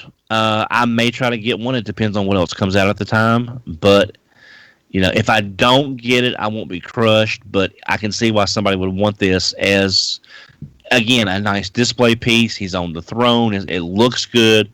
And in those colors, it's a better looking toy to me. Very good, sir. Let's see here. Last one, Rodimus Supreme, buy or sell. Hasbro designs War for Cybertron toys so they can be remolded into Earth modes, and the entire second part of War for Cybertron's trilogy is the same toys from part 1 remolded to Earth modes. Jason, what is this question? Translate. Well, basically, Rodimus Supreme is asking, all right, so when the Hasbro team designs the toys, they go, okay, so here's the Cybertron modes, but we're tooling them in a way that we can do a whole another section or, whole a whole other, run where we do them then in their Earth with their Earth alt modes. And so basically you'd be buying the same mold twice, just with different alt modes, more or less. Yeah. To me, that's a sell because that is going to be it's not the exact same thing we ran into with Power Core combiners, but it's treading the line just close enough to make me think that could leave a lot of product on the shelves because parents are not going to see the difference between, oh, you've already got that one. The kid may think, oh, no, that's from the one where he gets his steam. I just saw this on Twitter. It was one of the GoBots they had made for the show that was a steamroller. I can't remember who posted that just a few minutes ago. But it's like, let's say he was a Cybertronian steamroller. Now he's an Earth steamroller. They may be very different alt modes, but the parents will see, oh, this is the same character. You've already got that. We're not going to buy this again. And I think you're also losing some variety if you unless the remolding is something drastic like Generation Springer or Generation Sandstorm, unless it's something along those lines in which you really just can't call them the same figure, except that it's very skeletal core. You're going to run into a lot of, well, I've already got something like that. Do I want to spend another $15 to $20 just because his alt mode is different? Or would I rather get a different character like their own Earth and characters show up that weren't in the first season or were in the first season and didn't get Cybertron toys because they were going to get Earth mode toys in like season 2? And you'd rather have them because they're new characters to keep the collection and keep everything fresh. So I think there's a lot of danger leaving a lot of product on the shelf. I can see why you would want that, but that way you get if there's a character you really like one of my favorite Cybertron figures is Downshift. I love his muscle car mode. I love his robot mode. But if he was given a Cybertron design that was just a bunch of stuff crammed together in some geometric shape, and then it's like, I don't really want that because that's not the way he's supposed to look. He's supposed to be this muscle car. So I wouldn't buy 2 of those unless it was that radically different a Springer and Sandstorm kind of thing. So I don't think they need to go that way unless they can really pull off something, spectacular. Yeah, it sounds like the idea is nice. It sounds like a good idea. The execution of it, though, would have to be like spot on perfect, and even then, I don't know if you could accomplish it. If maybe they did that for a couple of select important characters, as maybe to fill some cases. That way, you weren't getting like power core combiners. You weren't getting entire cases of repaints, things such as that. I think it had to be a situation where it's tremendously forward thinking, where it's not like, this line is these characters in this form, and then the very next line is the same characters in the alternate form. I would think you'd have to think like 3, maybe 4 years down the line for the reuses, and hope that your economics and stuff can still support those same molds being produced at the same price points, etc. Have that library of stuff that has those alternates that you can pull out in these new updated bodies much, much later, when they're not something that somebody's going to look at and say, that's just last year's toy with, a new hat. Yeah, exactly. Okay. All right. Well, thank you for helping with that, John. Appreciate it. So here we are at the final stretch, end of the show here. We're going to talk about some money left on the table. And we have a question. This one comes from our friend, Jared Hebert.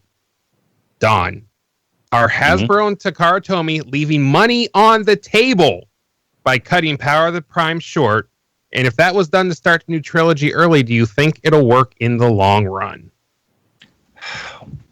I think the plan was there. It's like what Chris just said about execution. The plan to have a shorter run line to finish up the Power of the Primes trilogy was understandable.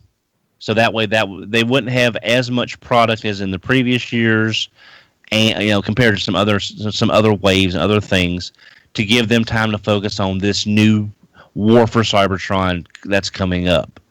But it's the execution that has totally blown this plan to Hades, because you can't find Jack. Wave 2 has barely showed up anywhere. There's now Wave 3 on product where places never even saw Wave 2. Every online retailer, there's pre-orders up for stuff that still hasn't been filled, or they have no idea when it's coming in, or when their distributor hasn't even got it in to send to them yet. Finding stuff in stores is just the most incredible game of Russian roulette, that you're going to walk in and either the stuff like My Target, you can walk by and look at the movie stuff. Wave 1 movie stuff is literally in the same order on the hook as it's been for the last 6 or 7 months. No one is buying that product, which means there's nothing new coming out. I saw at My Target Wave 2 one time for the deluxes, and that was it. So I think what they're doing, I can understand what they did, making a shorter line, finishing it up, giving us still a lot of great molds in this Power of the Primes, this last line. But it's the execution has completely botched that, and I think they're leaving money. I think they're leaving money on the table for not understanding and having seen in the past, all this product is out there from the earlier waves. By the time Wave 3 and Wave 4 shows up, is anybody even going to be putting this stuff out? Is there anywhere to put it out? And it seems like they have not learned yet that when you drown the stores in Wave 1 product, or Wave and Wave 2 in some cases, not Power of the Primes, obviously, but in general, Wave 3 and Wave 4 is impossible. And then you wind up going to eBay, or you go to Ross, or you go to Marshalls, or you go to some unknown Chinese guy off of a forum or something, because that's all you can find. So yeah, I think they're leaving money on the table just because they did not seem to plan for this. We can't find it. It's nowhere to find. No one has it in stock. We want to give you money, but we can't because there's no product. So is it a question of the Toys R Us closure? Possibly. There could be a lot of that built in. But you still have, business still must go on. And Hasbro is still dealing with Target, Walmart, Myers, and whatever other chains there may be that buy their product. And there has to be a better distribution of the figures. You know, Hasbro working with their retail partners to get the figures out, maybe sending in more reps, because when I was living closer to my friend Fred, I actually ran into a Hasbro rep at the stores several times in many different stores. And he and I would talk for, several minutes talking about product, and I would even tell him about stuff coming out that he hadn't even heard about yet. And he had on the Hasbro shirt and everything, and I was telling him, you're getting this, Target's getting this, and I would tell him what was coming out, and he would jot down the notes on what to look for, because he didn't even know about that before I did. But I haven't seen a rep in 10 plus years. Never saw a rep coming in anywhere that I've worked. Never seen them while I've been doing toy hunts. Even going back down there, I've not seen anyone repping for Hasbro. So they might need to get out there with some more of reps through these affiliate companies and say, go to the back, find our product. If it's not there, find out what's going on so we can see to get product on the shelf. Again, it doesn't always work like that, but I'm just saying there's got to be something to get this stuff to the shelves. Otherwise, War for Cybertron will be the exact same way. We'll get to the third version of it. Wave 1 and Wave 2 will be there. You can't find Wave 3. And it's this cycle that goes on over and over again that is just frustrating and exhausting. And it's just something that needs to stop as best as possible. Yeah, it would be nice if they have it all figured out by the time the next line rolls out, but we will see. It's unfortunately there's no, and we don't know how much power Hasbro can do once they sell the stuff, but right. There's got to be a way to work with your retail partners to make sure the stuff's on the shelf in a timely manner, just so that way no one loses out and has to wind up clearancing it down just to get the stuff out. And yeah, they're leaving money on the table. I really believe they are. I think there's common misconceptions going around, and it has been for years this way. People not really understanding Hasbro does not really have any power to leverage with the retailers. They're wholly dependent on the retailers agreeing to take on their product, take their product at a certain price so everybody can make some money. And essentially when Hasbro gets the stuff in the US and hands it off to the receiving dock or whatever entry point for the distribution system of the whatever retailer in question, Hasbro's hands are pretty much washed of it. Like, as far as they're concerned, they've done their part, and they don't keep track that much of, is this stuff selling? Did this stuff make it to shelves in general? That's outside their purview. That's stuff that comes down to the retailers to take care of, where Hasbro is focusing on, okay, we need to get the wheels in motion for the next wave of stuff to come in and start the process all over again. Like, there's the really common mistaken perception that Hasbro is either failing in some capacity to make the stores get the stuff out the shelves, or has the power to tell the stores, cycle out this product for something new, something like that. Like, it it makes the discussion of these topics very difficult when a lot of the thinking on it is kind of flawed from the ground up. Hasbro's in a really tight position here just to get this stuff out in the works in the first place, and they kind of have to keep focusing on their immediate stuff, and they can't really be held responsible for what happens after that. I mean, I wasn't trying to lay blame at their feet. I was just saying, right? No, I know. I'm just saying, like in general, the communication is not there. It seems like a little more communication between them after the sale may help in some degrees to try to figure out where the bottlenecks are happening and how, and if they can get those bottlenecks resolved, both companies win. Yeah, I would say so. Okay. Anything else, Don? That's about it. Just be sure to join us next week for our live stream coverage of the San Diego Comic-Con reveals. I'm sure there'll be a lot of interesting product. We'll be able to see all the stuff. We might even see, I don't know, an Omega Supreme eyelash. You never know what you're going to. No, they'll say that for New York. New York, right? So I guess once again, everybody, thank you for joining us for It's a Don Deal. I was your host, Headmaster Don. Thank you to all my friends on RFC for helping me with this show, giving me guidance, suggestions, threats, things such as that. I appreciate that. And tune in next week, and we'll see, what's what. Yep, you can tune in at tfradio.net/live every Wednesday after the main show. RFC, we do It's a Don Deal. You can always leave a voicemail, 931-99-GOBOT, 931-994-6268. Text messages, thank you. Or shoot us a tweet at TF Radio.